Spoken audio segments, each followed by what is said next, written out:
Hey everyone, this is Tim from YourSixStudios. Today in this video, I'm going to show you how to reset the parental controls on your PlayStation 5 if you forgot the passcode.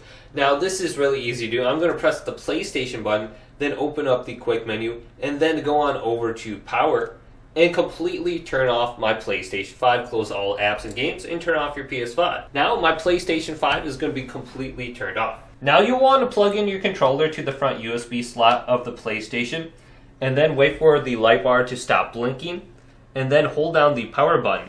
You will hear one beep initially, and then about 5 to 10 seconds later you will hear another beep indicating it's launching into the safe mode menu. So I heard the second beep, and my controller is plugged in. To operate the safe mode menu, we do have to press the PlayStation button. Then we can go up and down with the D-pad, and we can select the options with X. Now under the safe mode menu, let's go on down to option number 5, restore default settings.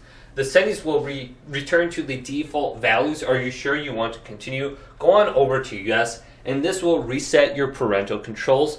You will also have to re-log in with your email address and password associated with your PlayStation account, but you should be good to go now. If this video did indeed help you out, leave it a big thumbs up and subscribe to my channel down below for more tech up videos coming up next on YourSixStudios.